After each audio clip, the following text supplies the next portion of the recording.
Amém, família? Nesse mês na Vine nós estamos falando sobre Jesus e muito se prega sobre a morte e ressurreição de Cristo. Porém, meus irmãos, pouco se fala sobre onde o Senhor está, sobre o local que o Senhor está agora, o Cristo ressurreto, e o que isso representa na minha e na sua vida diária. Hoje eu quero falar com vocês sobre o tema Jesus está no trono, e nós veremos as implicações práticas, como isso afeta você, sua casa e sua família no seu dia a dia. Amém, gente? Então vamos juntos aqui, glória a Deus. Mas antes de nós entrarmos na parte prática da ministração, eu preciso trazer uma fundamentação teológica, porque é isso que vai fazer com que você seja impactado ou perceba essa verdade à luz das Escrituras. Então a gente vai primeiro passar por esse período aqui de muita instrução, vou trazer vários versículos bíblicos, e depois nós vamos aqui para a parte prática, amém ou não? Abra comigo então a sua Bíblia, em Atos capítulo 1, versículos 3 e 4 para a gente começar. Atos 1, 3 e 4.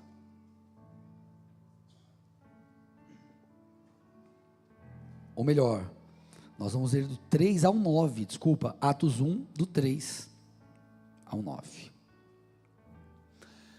Diz assim o texto: depois de ter padecido, Jesus se apresentou vivo aos seus apóstolos, com muitas provas incontestáveis. Então está falando aqui, Jesus já havia ressuscitado, então Jesus foi crucificado, morreu, e que ele já ressuscitou, e ele se apresentou vivo a muitas pessoas, olha lá, aparecendo-lhes durante 40 dias, e falando das coisas relacionadas com o reino de Deus, e comendo com eles, deu-lhes esta ordem: não se afastem de Jerusalém, mas esperem a promessa do Pai, a qual vocês ouviram de mim, porque João, na verdade, batizou com água, mas vocês serão batizados com o Espírito Santo dentro de poucos dias. Então, os que estavam reunidos com Jesus lhe perguntaram: será que este é o tempo em que o Senhor irá restaurar o reino a Israel? Então eles estão perguntando: Senhor, será que agora que o Messias veio, o Senhor veio, tudo vai ser restaurado? Será que nós vamos aqui, o Senhor vai reinar? Será que nós vamos vencer a oposição romana?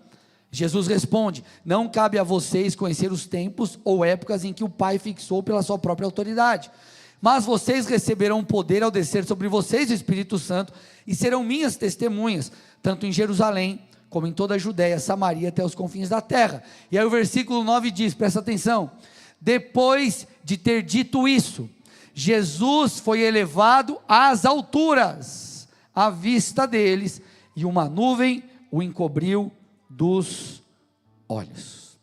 Então nesse texto, como você percebeu aqui, Jesus, após morrer, ele ressuscita, ele aparece a muitas pessoas, e depois ele é elevado aos céus. Estes que estavam com o Senhor perceberam: olha, Jesus está ascendendo, a ascensão de Cristo está aqui acontecendo. Agora, o que acontece depois disso? Para onde Jesus vai? Jesus, meu irmão e minha irmã, segundo a Bíblia diz, ele é colocado no trono com o Pai, ele está em um lugar de autoridade, e tudo muda para mim e para você quando nós entendemos isso. Preciso que você fique comigo aqui para a gente construir essa verdade. Então, olha como a Bíblia afirma isso. Efésios 1:20. Ele, o Pai, exerceu em Cristo esse poder, ressuscitando dentre os mortos e fazendo-o sentar à sua direita nas regiões celestiais. Apocalipse 3:21. Ao vencedor darei o direito de sentar-se comigo no meu trono, assim como também eu venci, Jesus está dizendo, e me sentei com o meu Pai no seu trono. Então Jesus não apenas ressuscitou, gente, ele não está por aí zanzando. Jesus está sentado em um trono de autoridade. Quando nós olhamos lá para o relato da morte de Estevão, Atos capítulo 7, Versículos 55 e 56, a Bíblia diz: mas Estevão, cheio do Espírito, fitou os olhos no céu e viu, ele teve um êxtase, ele estava ali à beira da morte, e o texto diz, ele fitou os olhos no céu e viu a glória de Deus, e Jesus que estava à direita de Deus. Então disse: eis que vejo os céus abertos, e o Filho do Homem, ou seja, Cristo, em pé à direita de Deus. Então Jesus não apenas venceu a morte, mas ele está no trono, e o seu nome está acima de qualquer outro nome. Filipenses capítulo 2, o famoso texto, versículos 7 a 11, nos mostra isso. O texto afirma: ele se esvaziou assumindo a forma de servo. Então Jesus, que estava em sua glória com o Pai, que também Jesus também é Deus, ele se esvazia, ou seja, ele se torna semelhante aos homens, ele se torna como eu e você, ele estava sujeito às tentações, sujeito às mazelas humanas. O texto está falando isso, olha lá. Só que ele se humilhou, não apenas tornando-se homem, mas ele foi obediente até a morte de cruz.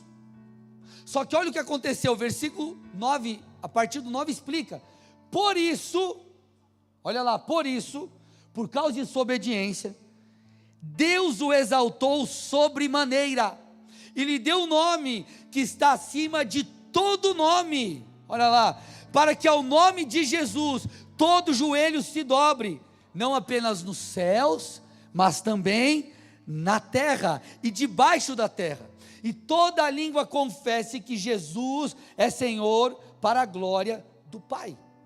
Então escute, o nome de Jesus está acima de qualquer poder demoníaco.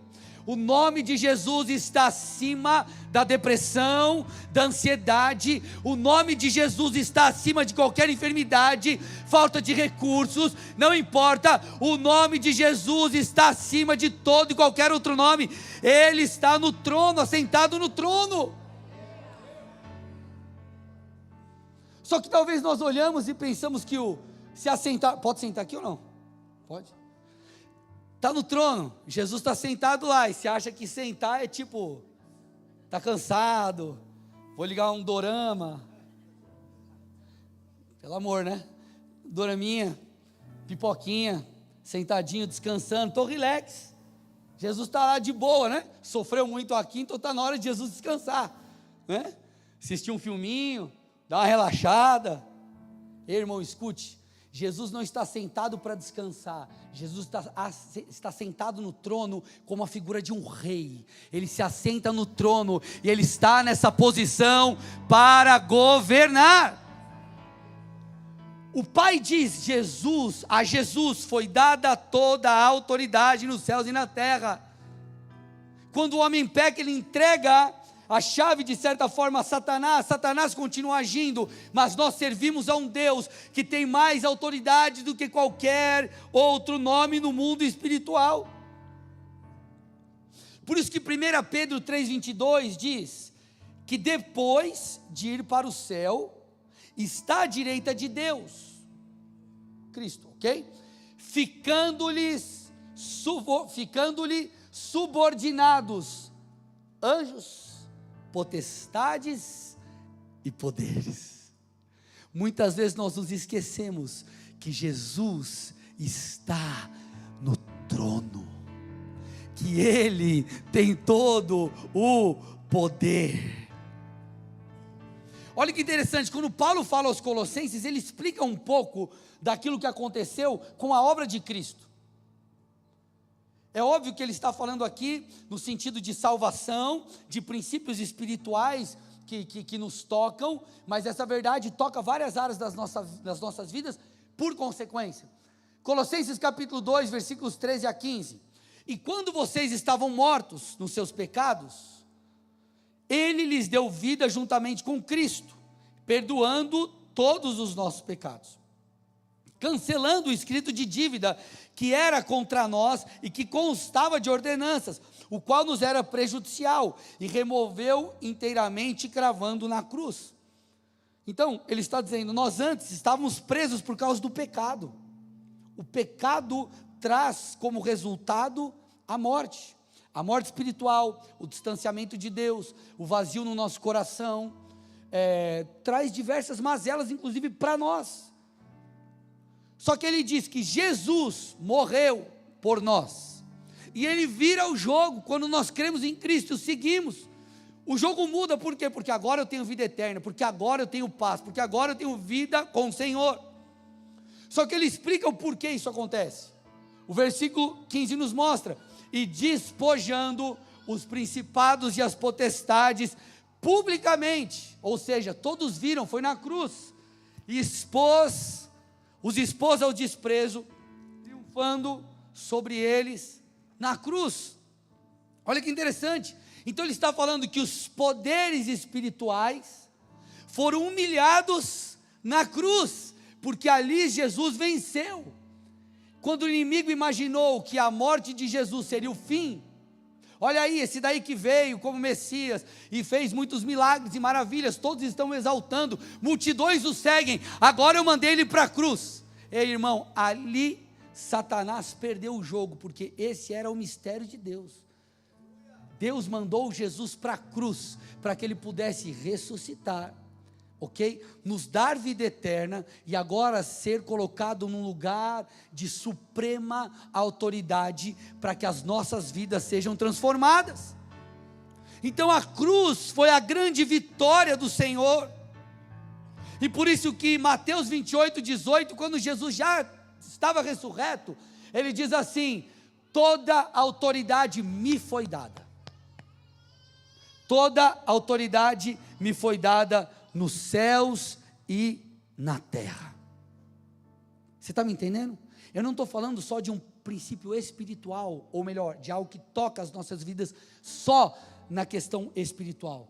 Ele é rei no céu e na terra, e o seu reino precisa ser manifesto também na terra. É assim que ele nos ensinou a orar. Lá em Apocalipse 1:5 a Bíblia diz que Cristo reina sobre os soberanos reis da terra. Ele tem mais autoridade que qualquer autoridade aqui. Vocês estão me entendendo, meus irmãos? Logo a gente vai para a parte prática. Eu preciso que você pegue isso aqui primeiro. Estamos juntos aqui ou não? Algo muito interessante acontece, é revelado no Novo Testamento. Marcos 15, acompanhe esse texto para mim, que legal. Marcos 15, do 33 ao 39, diz assim: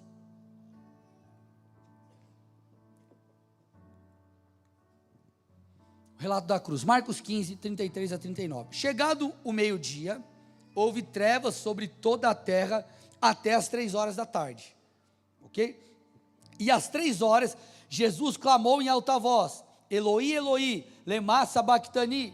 Isso quer dizer: Deus meu, por que me desamparaste? E alguns dos que estavam ali ouvindo isso diziam: vejam, ele chama por Elias. E um deles correu para embeber uma esponja em vinagre, e colocando-o na ponta de um caniço, deu-lhe de beber, dizendo: esperem, vejamos se Elias vem tirá-lo. Mas Jesus, dando um forte grito, expirou, ou se entregou ali. E a Bíblia diz: e o véu do santuário se rasgou em duas partes, de alto a baixo.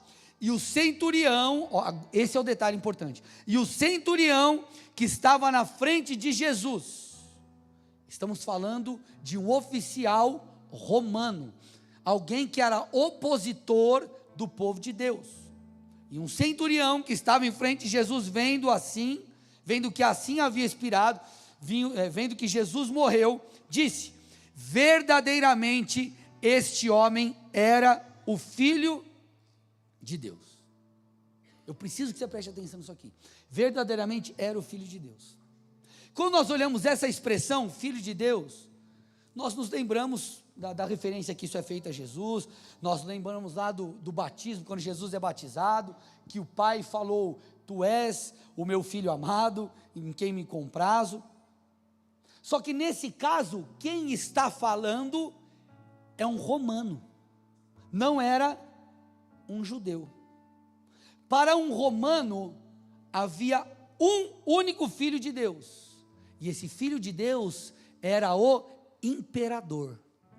Escute o que eu estou dizendo. O imperador, na época, ele era considerado uma espécie de Deus pelos romanos. Ele era como que alguém divino. Mas então o centurião, ao ver Cristo morrendo na cruz, ele reconhece: peraí.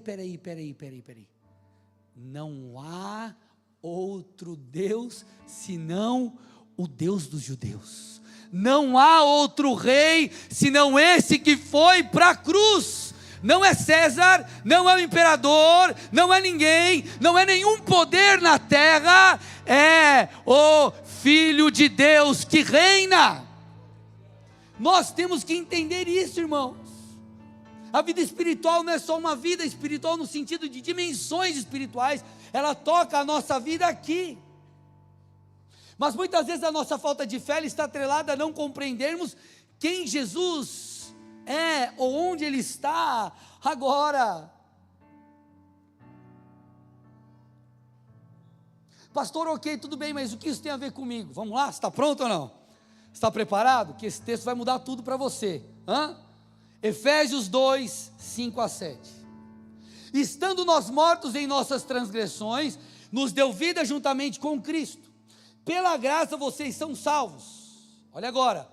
E juntamente com Ele nos ressuscitou. E com Ele nos fez assentar nas regiões celestiais em Cristo Jesus. Sabe o que o texto está dizendo? Que não apenas Jesus ressuscitou e está no trono com o Pai, mas espiritualmente nós fomos colocados em uma posição de autoridade, e espiritualmente nós estamos posicionados com Cristo no trono. Ei, irmão, escute, isso pode mudar a sua vida, isso pode e deve mudar a sua perspectiva, porque nós temos autoridade em Cristo Jesus para manifestarmos na terra os céus. Às vezes nós nos olhamos como um coitadinho, como alguém refém das circunstâncias, e nós nos esquecemos que o nosso Senhor está no trono reinando, governando, e nós estamos nessa mesma posição com Ele.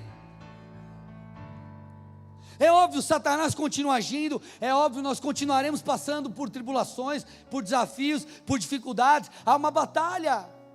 Agora, nós precisamos entender em qual posição nós fomos colocados, e isso precisa mudar a maneira que a gente vive a vida cristã. Nós não podemos desassociar Jesus da vida diária, a fé do nosso dia a dia, das nossas escolhas, porque nosso Deus ou nosso Senhor não é um coitado, Ele não está pendurado no madeiro, nem em um túmulo. Nós celebramos semana passada a Páscoa, Ele ressuscitou e foi colocado pelo Pai em um lugar de autoridade, e nós estamos assentados com Ele nesse lugar. Se você crê, recebe, dá uma salva de palmas forte a Jesus Cristo aí, vamos lá, igreja, aleluia.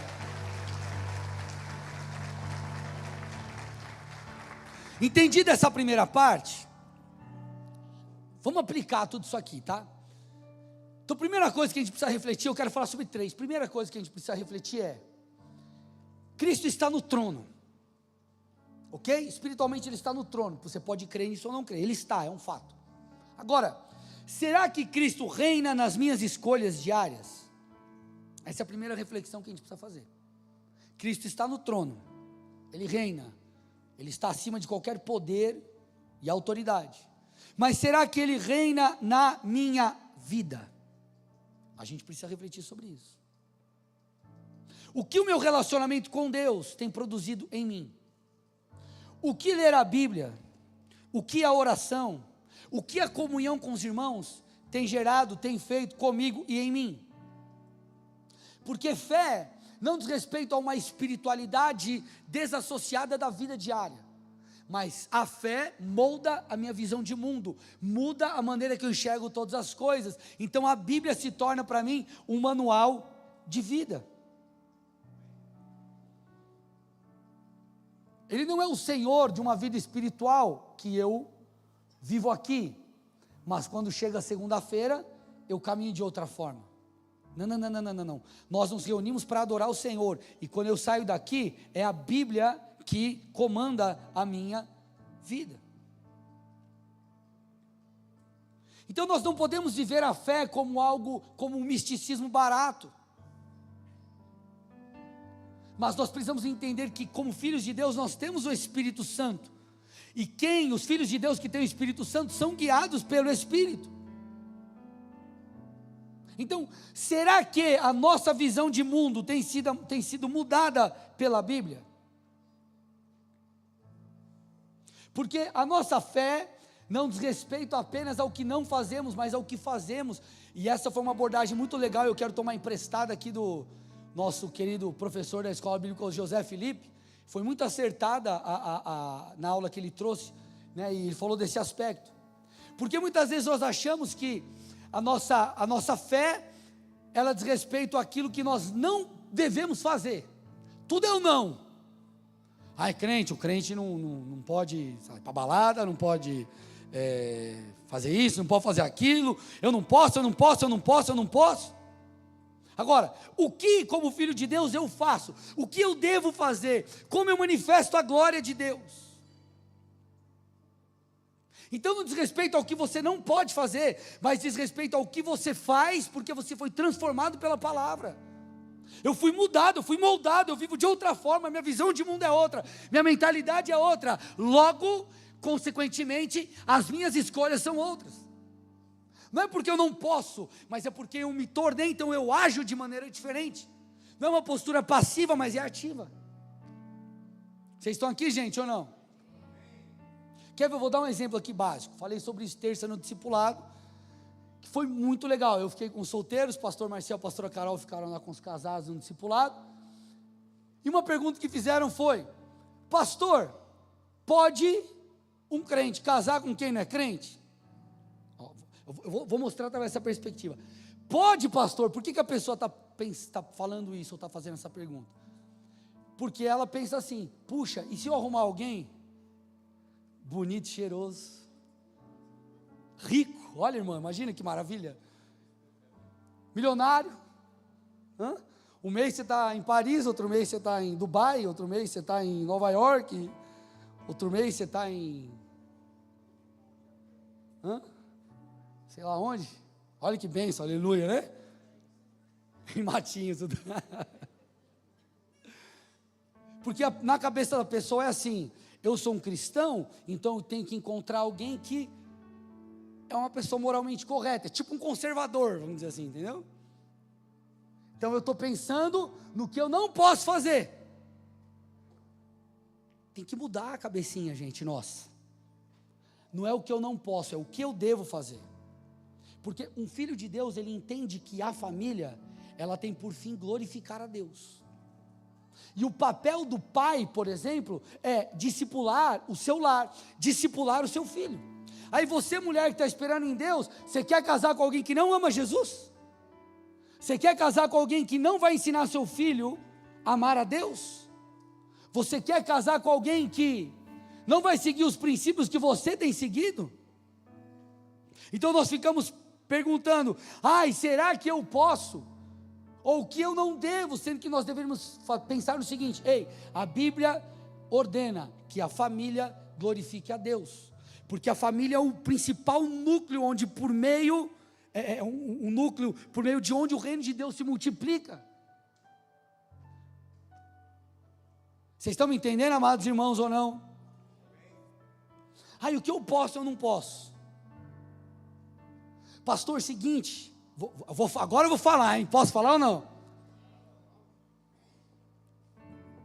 Seguinte, pastor, tá caro assinar TV a cabo, então eu vou comprar a TV Box. TV Box. Para quem não sabe, TV Box é a TV, TV pirata. O que a TV Box faz? Olha aqui o técnico de... Você compra o aparelhinho, você não paga para o detentor dos direitos e você assiste todos os canais.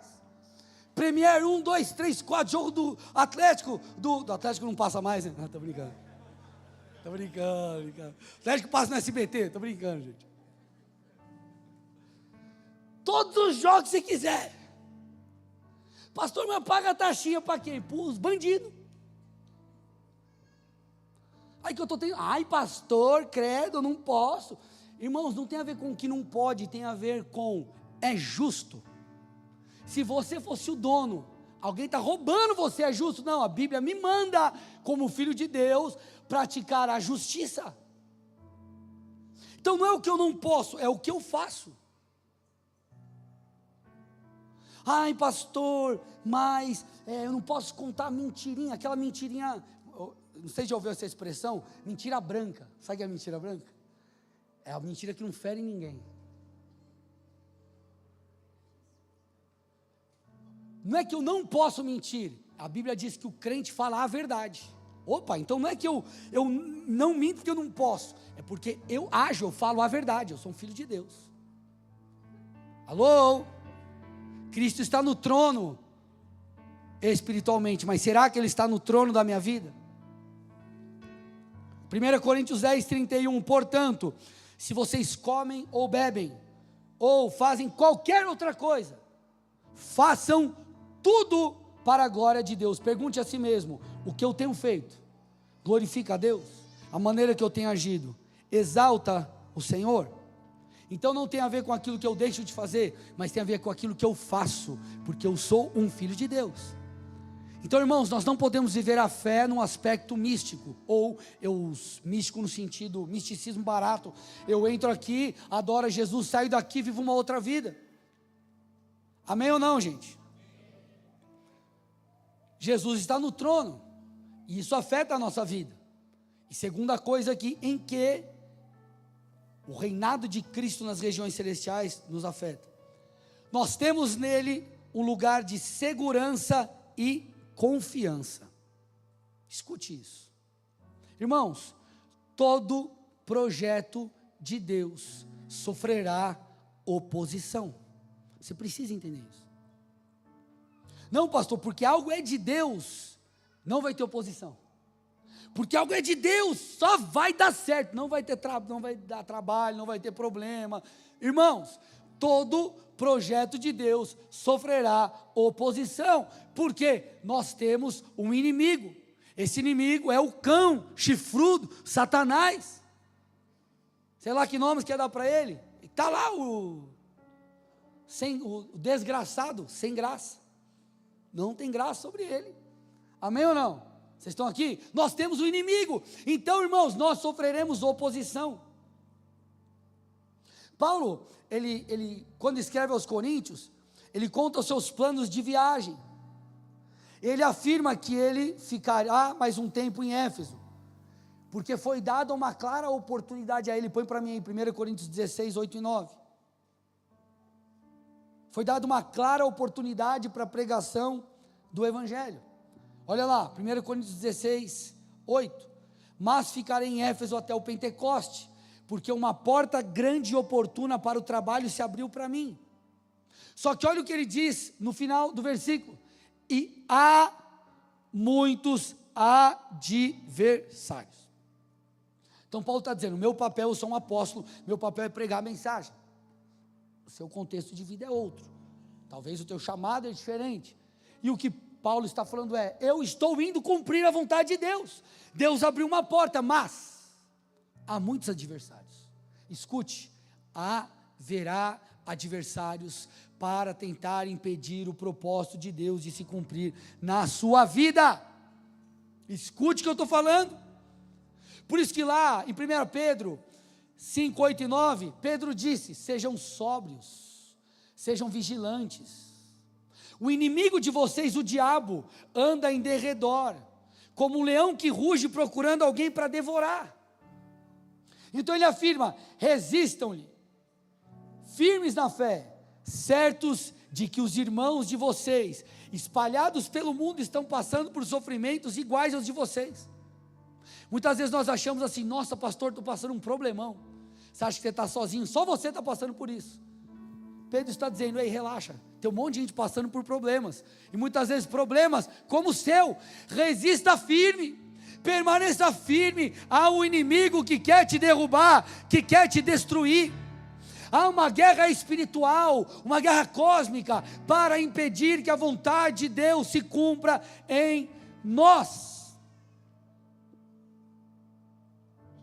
E essa guerra toca várias áreas, irmãos. Vocês já ouviram falar daquele texto, lá em Efésios 6, que fala da armadura de Deus? Já ouviram? Está lá em Efésios 6, 10 a 13, que fala sobre o capacete da salvação, enfim, por aí vai, Efésios 6 no capítulo. Esse texto, ele fala muito sobre essa batalha espiritual, ok? Essa guerra espiritual. Só que o problema, muitas vezes na nossa leitura bíblica, é que nós fazemos um recorte, e nós esquecemos de enxergar o todo. Deixa eu te dar um princípio bíblico aqui, para você interpretar bem o texto, quando você estiver lendo. Pastor, estou lendo aqui os versículos 5 a 10. Você tem aquilo que é chamado de contexto imediato. Ou seja, você vai ler um texto aqui, 5 versículos. Dá uma olhadinha no que está antes e no que está depois. Isso vai te ajudar a se situar. Mas você pode ir além. Você pode tentar entender o que o capítulo está dizendo. E você pode ir além. Você pode tentar entender o que a carta está dizendo. Porque Paulo aqui aos Efésios, ele está escrevendo uma carta. Ok? Então, ele percebeu que a igreja estava enfrentando de desafios, escreveu uma carta como um pastor. Olha, pessoal, vou passar algumas coisas para vocês aí. Ó, isso aqui, aquilo outra coisa. E Paulo foi instruindo a igreja. Então, essa carta é para aquilo que a igreja está vivendo. E por mais que tenham assuntos diferentes, nós não podemos desassociar uma coisa da outra. Por que eu estou te falando isso? Porque o texto de Efésios 6, ele fala de batalha espiritual. Só que se você voltar, você vai ver Paulo falando sobre relacionamento entre marido e mulher. Ele fala sobre criação de filhos. Ele fala sobre a unidade na igreja. Ele fala sobre a vida espiritual com Jesus. O que eu estou tentando te dizer com tudo isso? Todos esses aspectos que Paulo explica no começo da carta estão sob ataque. Então Paulo começa a explicar a sua família, o seu casamento, o seu ministério, a sua igreja, a sua célula. Ei, escute, presta atenção, fica firme, porque tudo isso essas coisas estarão em algum momento sob ataque. Então resistam firmes. Há uma batalha espiritual.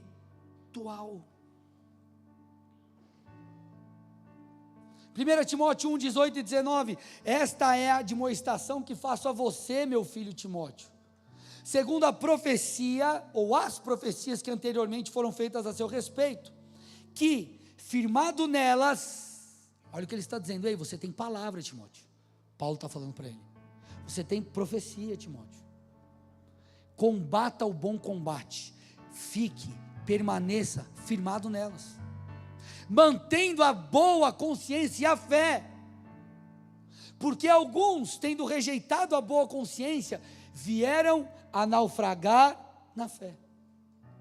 Então ele está dizendo, Timóteo, você tem que entender que haverá uma luta para que as palavras que você tem se cumpram. É uma batalha, Timóteo. E você precisa se manter o quê? Consciente, com a mente posicionada na palavra, crendo naquilo que Deus disse, mantendo a fé, mantendo a boa confiança. Porque, olha o versículo 19 ali, ó. Se você rejeitar isso, você vai naufragar. E quantos naufragaram na fé? Porque esqueceram dessas coisas. Meus amados, quando Jesus sobe aos céus, você está lendo lá como o texto que lemos do início, Atos 1, Jesus não está indo embora, falando, ó, valeu, fiz minha parte agora, se vira aí, tá contigo aí. Jesus ascendeu aos céus, para tomar um lugar de autoridade. Então escute, se você entrou aqui nessa manhã, e você naufragou na fé, você está abatido, você não consegue mais permanecer e perseverar, deixa Deus renovar você. Entenda Romanos 8, 28, todas as coisas cooperam para o bem daqueles que amam a Deus. Permita que as coisas que você enfrentou, talvez por um erro seu, se arrependa e permita que essas coisas te ensinem algo. Permita que o Senhor te fortaleça. Então nós temos nele um lugar de confiança e de segurança. Essa é uma aplicação do Senhor que está no trono e nós juntamente com eles. Agora, a última aplicação prática nossa aqui. Se Jesus está no trono, e nós estamos assentados com Ele nas regiões celestiais, isso significa que nós temos autoridade. Escute o que eu vou dizer agora, nós temos autoridade. Muitas vezes nós vivemos a fé cristã como alguém que está na retaguarda ou apanhando. Nós temos que entender que nós temos autoridade para ir. Não é apenas força para ficar e resistir, é ir. Em muitos momentos, nós precisaremos resistir. Resistir ao diabo, ele fugirá de vós. Esse é um comando para um período talvez de ataque. Mas o comando outro do Senhor e prioritário é: vá e faça. Vá e seja. Vá e haja. Então eu não quero apenas que você se levante e vença o desânimo. Eu quero que você se encha de ânimo. Não é apenas resistir, mas é avançar, porque o Senhor disse: vão e façam discípulos. A oração do Pai Nosso não é apenas: Senhor, me dá o pão desse dia, Senhor, me livra, Senhor, me guarda. A oração é: venha o teu reino e seja feita a sua vontade na terra, como ela é no céu. Então o Senhor está tentando nos despertar para uma realidade espiritual, como igreja, segundo as Escrituras. Muitas vezes nós nos esquecemos de quem nós nos tornamos no Senhor. Efésios 3:20, Paulo aqui ele exalta o Senhor, e ele diz assim: ora, aquele que é poderoso para fazer infinitamente mais do que tudo o que pedimos ou pensamos, conforme o seu poder que opera em nós. Então nós nos esquecemos muitas vezes disso. Nós esquecemos de Efésios 1, 22 e 23, Deus colocou todas as coisas debaixo de seus pés, falando do Senhor, e o designou como cabeça de todas as coisas, para a igreja, que é o seu corpo, a plenitude daquele que enche todas as coisas, em toda e qualquer circunstância. Sabe o que Paulo está falando aos Efésios aqui, de maneira, o texto parece difícil, mas o que Paulo está dizendo é o seguinte: Jesus foi colocado em um trono, e esse Jesus, e aí ele traz um paralelo para a gente entender. A igreja é como o corpo de Cristo. Então vamos imaginar uma pessoa, é o corpo, Jesus é o cabeça, a cabeça que dá comando para as outras partes do corpo, amém ou não? Então Jesus é o cabeça, ele dá comando para a igreja. Então ele diz: Jesus é o cabeça, ok? Jesus é o cabeça. E porque Jesus cumpriu toda a obra da cruz, foi colocado debaixo dos seus pés, dos pés de Cristo e também dos pés da igreja, todas as autoridades, os inimigos e por aí vai. E ele começa a dizer que é por meio da igreja, que é o corpo, que a plenitude do Senhor enche a terra. Então Jesus é o cabeça, nós somos o corpo.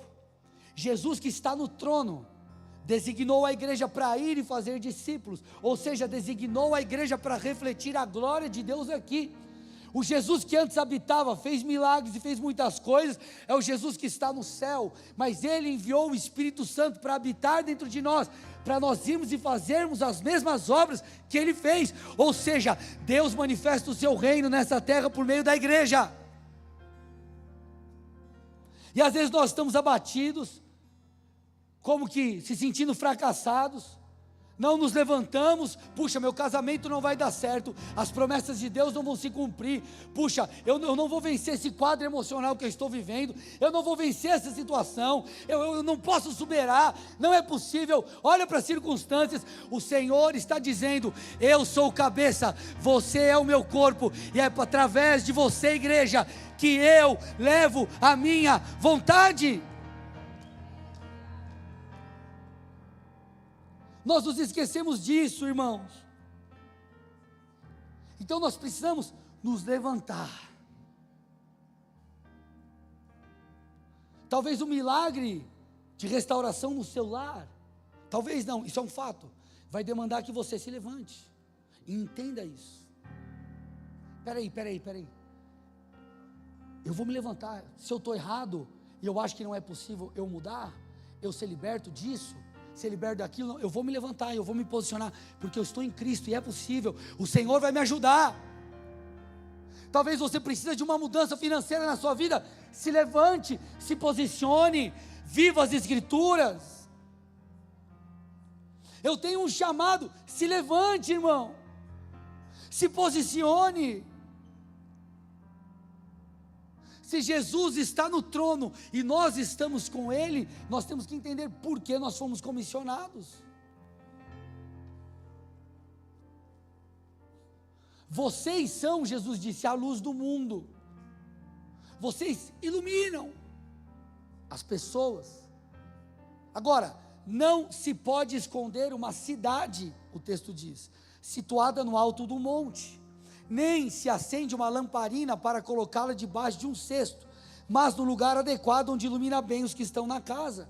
Então o Senhor está dizendo, se uma cidade é colocada no alto do monte, é impossível ela não ser vista, não faz sentido você ligar uma luz e colocar em um lugar onde ela não vai iluminar.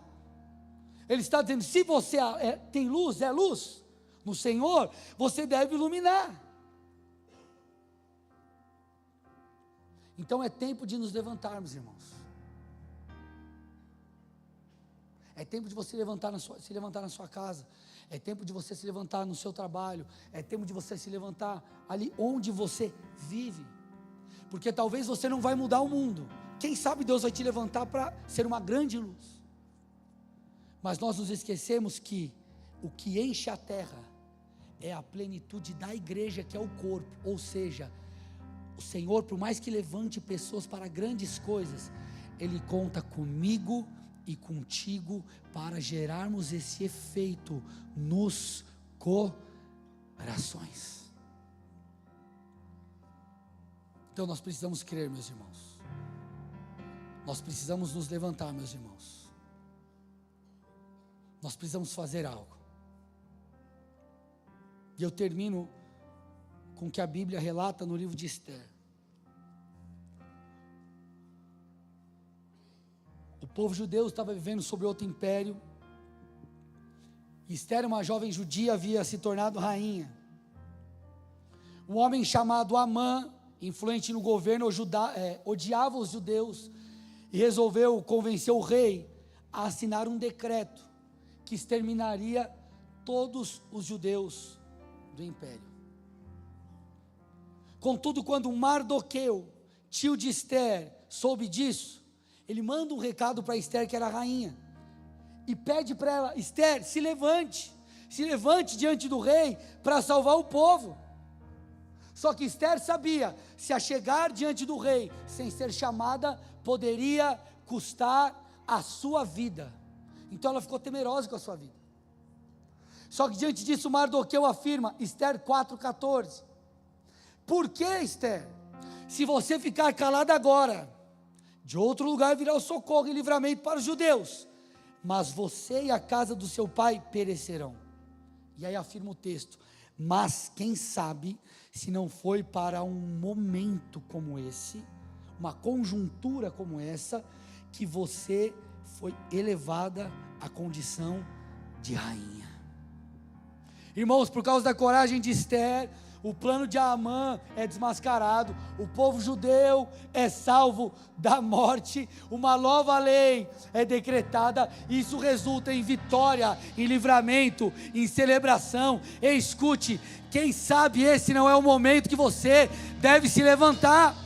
Jesus está no trono, e Ele está batendo a porta do seu coração, está dizendo: me deixe reinar na sua vida, me deixe tornar o Senhor da sua história. Jesus está dizendo: ei, em mim você tem um lugar de segurança, um lugar de renovo, um lugar de conforto, ou melhor, um lugar que mesmo em meio às lutas, você está guardado em mim, e eu cuido de você. Ei, Jesus está dizendo: se levante. Não é o momento muitas vezes de nós estarmos acuados, mas de nós irmos